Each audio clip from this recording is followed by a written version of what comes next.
ಈ ಎಲ್ಲ ವಿದ್ಯಾರ್ಥಿಗಳು ಯಾವ ಕಾಲೇಜು ಯಾವ ವಿಶ್ವವಿದ್ಯಾಲಯದಿಂದ ಬಂದಿದ್ದಾರೆ ಅಲ್ಲೇ ನಾನು ಪ್ರಾಧ್ಯಾಪಕನಾಗಿರುವಂಥದ್ದು. ಇವರಲ್ಲಿ ಕೆಲವರು ನಾನು ಪಾಠ ಮಾಡಿರ್ಬೋದು ಮತ್ತು ಸಂಬಂಧಿಸಿದ ವಿಶ್ವವಿದ್ಯಾಲಯದ ಡೀಲ್ ಆಗಿದ್ದಂಥದ್ದು. ನಾನು ನಂದೀಶ್ವರ್ ಇದ್ದಾರೆ, ನವೀನ್, ರೇಷ್ಮಾ, ಇವರು ಎಲ್ಲರೂ ಕೂಡ ಯಾರೋ ಪ್ರಶ್ನೆ ಎತ್ತಿದ್ರು. ಜನ್ಸಿನೇ ಇವರು ಮೂಲತಃ ಗ್ರಾಮೀಣ ಪ್ರದೇಶವನ್ನು ಪ್ರತಿನಿಧಿಸತಕ್ಕಂಥ ಬರೀದೇ ನಮ್ಮಂತ ನಿವೃತ್ತ ಪ್ರಾಧ್ಯಾಪಕರು ಮಾತ್ರ ಅಂತಲ್ಲ. ಶ್ರೀಯುತ ಗೋಪಾಲ್ ಅವರು ಬಂದಿದ್ದಾರೆ. ಗೋಪಾಲ್ ಅವರು ಕರ್ನಾಟಕ ರಾಜ್ಯ ರೈತ ಸಂಘದ ಕಾರ್ಯದರ್ಶಿಗಳು. ಹಲವಾರು ಜನರ ಬೆಂಬಲ ಕೊಟ್ಟಿದ್ದಾರೆ. ಸ್ವಲ್ಪ ಗಡಿಬಿಡಿ ಹಾಗಾಗಿ ಎಲ್ಲರೂ ಬೆಂಬಲ ಕೊಟ್ಟಿದ್ದಾರೆ. ವಿವಿಧ ಸಂಘಟನೆಗಳು ಎಲ್ಲರೂ ಬೆಂಬಲ ಕೊಟ್ಟಿದ್ದಾರೆ. ಸ್ನೇಹಿತರೆ,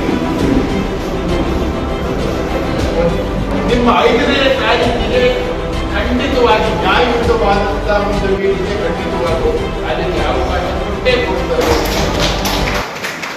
ಅವರು ಹಲವಾರು ವಿಚಾರಗಳಿರ್ತಾರೆ. ಆದರೆ ಮುಖ್ಯ ಪ್ರಶ್ನೆ ಅನ್ನುವಂಥದ್ದು ದೆಹಲಿಯ ಹೋರಾಟ ನೀಟು ಮತ್ತು ದೊಡ್ಡ ಮಟ್ಟದ ಭ್ರಷ್ಟತೆ ಅವ್ಯವಹಾರಕ್ಕಾಗಿ ಸಂಬಂಧಪಟ್ಟ ವಿಚಾರ. ಹಾಗೆ ಇಲ್ಲಿ ರೈತರ ಗ್ರಾಮೀಣ ಬದುಕಿಗೆ ಸಂಬಂಧಪಟ್ಟಂತ ಕೃಷಿ ವಿಜ್ಞಾನಿಗಳ, ಕೃಷಿ ವಿದ್ಯಾರ್ಥಿಗಳ ನೌಕರಿ ಉದ್ಯೋಗಕ್ಕೆ ಸಂಬಂಧಪಟ್ಟ ಇದು ಅಷ್ಟೇ ಮುಖ್ಯವಾದಂತಹ ಪ್ರಶ್ನೆ. ಅದಕ್ಕೂ ಇದಕ್ಕೂ ನೇರವಾದ ಸಂಬಂಧ ಇದೆ. ದೆಹಲಿಯ ಹೋರಾಟ ಆ ಒಂದು ಎಂಪ್ಲಾಯ್ಮೆಂಟ್ಗೆ ಸಂಬಂಧಪಟ್ಟಂತ, ಉದ್ಯೋಗಕ್ಕೆ ಸಂಬಂಧಪಟ್ಟಂತ, ಉದ್ಯೋಗಕ್ಕೆ ಸಂಬಂಧಪಟ್ಟ ದೊಡ್ಡ ಮಟ್ಟದ ಪರೀಕ್ಷೆಗೆ ಸಂಬಂಧಪಟ್ಟಂತಾದಲ್ಲಿ ಇಲ್ಲಿ ಕೃಷಿ ಇಲಾಖೆಯ ಕೃಷಿ ಅಭಿವೃದ್ಧಿಗೆ ಸಂಬಂಧಪಟ್ಟದ್ದು ಅದಕ್ಕೂ ನೇರುವ ಸಂಬಂಧ. ಅದಕ್ಕೂ ಮುಖ್ಯವಾಗಿ ಕಳೆದ 1 ತಿಂಗಳಿಂದ ನಾವು ನಮ್ಮಂತ ನಿವೃತ್ತ ಪ್ರಾಧ್ಯಾಪಕರು ಕೃಷಿ ವಿಶ್ವವಿದ್ಯಾಲಯದಿಂದ ಮತ್ತು ಒಂದು government school student private school student compare ಮಾಡೋಕ್ಕಾಗುತ್ತಾ? ನಾವು ಎಷ್ಟು ಕಷ್ಟಪಟ್ಟಿದ್ದೀವಿ 4 ವರ್ಷ. ನೀವು ಬಂದು ನೋಡ್ಬೋದು. ನಮ್ಮ ಅಗ್ರಿಕಲ್ಚರ್ ಡಿಪಾರ್ಟ್ಮೆಂಟ್ ಅಲ್ಲಿ ನಾವು ಉಳಿತೀವಿ, ಯಾವ ಸೀಡ್ ಹಾಕ್ಬೇಕಂತ ಗೊತ್ತಿರುತ್ತೆ, ಯಾವ ಫರ್ಟಿಲೈಸರ್ ಹಾಕ್ಬೇಕಂತ ಗೊತ್ತಿರುತ್ತೆ, ಮಶ್ರೂಮ್ ಬೆಳೆಸ್ತೀವಿ, ಸೀಡ್ ಪ್ರೊಡಕ್ಷನ್ ಟೆಕ್ನಾಲಜಿ ಇತ್ಯಾದಿ ಎಲ್ಲ ಕೋರ್ಸ್ಗಳು ನಮಗೆ ಕಡ್ಡಾಯವಾಗಿ ಮಾಡಿಸ್ತಾರೆ. ಕಡ್ಡಾಯವಾಗಿ ಇಲ್ಲ ಅಂದ್ರೆ ಸೇಮ್ ರಿಪೀಟ್ ಮಾಡಬೇಕಾಗುತ್ತೆ. ಈ ತರ ಎಲ್ಲ ನಿಯಮಗಳು ಇದೆಯಾ? ಅವ್ರ ಅರ್ಹರ? ನಮ್ಮ ಪ್ರಶ್ನೆ ಮೊದಲೇ.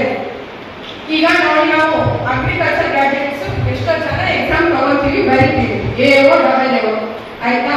ಅದರಲ್ಲಿ ಎಷ್ಟು ಜನ ಸೀಟ್ ಸಿಗುತ್ತೆ ನೀವು ಹೇಳಿ ಸರ್. 1:10 ಇದೆ. ನಾನು 945 ಹುದ್ದೆಗೆ 36,000 ಜನ ಕಾಂಪೀಟ್ ಮಾಡ್ತಾ ಇದ್ದಾರೆ ಸರ್. ನಾವು ಅಗ್ರಿಕಲ್ಚರ್ ಗ್ರಾಜುಯೇಟ್ಸ್ ಗೌರ್ಮೆಂಟ್ ಬದ್ದವ್ರಿಗೆ ಸಿಗೋದು ಲೆಕ್ಕ ಇರಲ್ಲ. ಈಗ ಹೊಸದಾಗಿ ಇಂಗ್ಲೀಷ್ನ ಆ್ಯಡ್ ಮಾಡ್ತೀರಾ ಅಂದ್ರೆ ಅವ್ರು ಅರ್ಹರ ಅಂತ ತಿಳ್ಕೋಬೇಕು. ಅರ್ಹರಾಗಿದ್ರು ಫಸ್ಟ್ ಯಾರಿಗೆ ಪ್ರಿಫರೆನ್ಸ್ ಕೊಡ್ಬೇಕನ್ನೋದನ್ನ ಗೌರ್ಮೆಂಟ್ ತಿಳ್ಕೋಬೇಕು ಸರ್. ಮತ್ತೆ ನೀವು ನೋಡ್ತೀರಾ ನೀಟ್ ಜಡಬ್ದವರು ಹೇಗ ಕಮರ್ಷಿಯಲೈಸ್ ಮಾಡಿದ್ರೆ ಅಂತ ನೀವು ನೋಡ್ತಾ ಇದ್ದೀರಾ. ಅವರು ಯಾರು ಓದಿಸಿ ಏನ್ ಮಾಡಲ್ಲ, ಜಸ್ಟ್ ಓದ್ತಾರೆ. ಇದನ್ನು ಅಂತ ಕಮರ್ಷಿಯಲ್. ಆದ್ರೆ ನಾವು ಸರ್ಕಾರದ ವಿರುದ್ಧ ಹೋರಾಟ ಮಾಡೋದಕ್ಕೆ ಅವರನ್ನೇ ಪರ್ಮಿಷನ್ ತಗೋಬೇಕು. ಅವರು ಪರ್ಮಿಷನ್ ಕೊಡ್ತಾರೆ ಸರ್. ಅಲ್ಲಿ ನಾವು ಪೊಲೀಸ್ ಸ್ಟೇಷನ್ ಹೋದಾಗ ನಮ್ಮನ್ನು ಒಂದು ರೀತಿ ಗುಲಾಮರಾಗಿ ಅವ್ರು ನಡೆಸ್ಕೊಳ್ಳೋದು. ಇವತ್ತು ಕೊಡಕ್ಕಾಗಲ್ಲ ಸರ್. ಹೋರಾಟ ಮಾಡೋದು ನಮ್ಮ ಹಕ್ಕು ಸರ್. ಎಲ್ಲರೂ ಕೂಡ ಯೂನಿವರ್ಸಿಟಿ ಓದ್ತಾ ಇರೋ ಗ್ರಾಜುಯೇಟ್ಸ್, ಪೋಸ್ಟ್ ಗ್ರಾಜುಯೇಟ್ಸ್. ನಾವು ಹೋರಾಟ ಮಾಡೋದಕ್ಕೆ, ನಮ್ಗೆ ಬೆಂಗಳೂರಲ್ಲಿ ಜಾಗ ತಗೊಳ್ಳೋದಕ್ಕೆ 4 ರಿಂದ 5 ದಿನ ಬೇಕು ಅಂದ್ರೆ ಸರ್